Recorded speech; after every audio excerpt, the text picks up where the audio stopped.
Hi అందరికీ. మేమైతే బెంగుళూరులో ఉన్న ఇస్కాన్ టెంపుల్కి వచ్చామండి. ఈ టెంపుల్ మా ఇంటికి 28 కిలోమీటర్స్ ఉంది. మాకు ఈ ట్రాఫిక్లో రావడానికి 2 hours పట్టిందండి.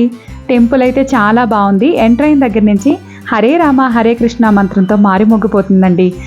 ఇదైతే సిటీ మధ్యలోనే ఒక చిన్న హిల్లా ఉందండి. చూడటానికి తిరుపతి ఫీలింగ్ కలిగింది. టెంపుల్ అయితే చాలా బాగా మెయింటైన్ చేస్తున్నారండి. ఇంకా లోపలికి ఎంటర్ అయిన తర్వాత కన్నయ్యని దర్శించుకొని కొంచెం సేపు అక్కడ భజన జరుగుతుంది. ఆ భజనలో కూర్చుంటే మాకు టైమే తెలియలేదన్నమాట. ఇంకా బయటకు వచ్చేసిన తర్వాత ఇంకా ఎటు చూసినా కన్నయ్యేనండి.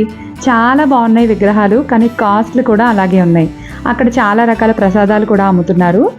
ఇక్కడ క్యాంటీన్ ఫెసిలిటీ ఉందండి. ఎంట్రీ టికెట్ అయితే లేదు, కానీ పార్కింగ్ అయితే 40 రూపీస్ ఛార్జ్ చేశారు. ఓవరాల్గా టెంపుల్ అయితే చాలా బాగుంది. కెమెరా అన్ని చోట్ల అలౌడ్ లేదు. నాకు కుదిరినంత ప్లేసుల్లో అయితే నేనైతే వీడియో తీశానండి. మీకు ఎలా అనిపించింది? మీకు కూడా నచ్చిందా? నచ్చితే ఒక లైక్ చేసి నా ఛానల్ ఇంకా సబ్స్క్రైబ్ చేసుకోకపోతే ప్లీజ్ సబ్స్క్రైబ్ చేసుకోండి. బాయ్ అందరికీ.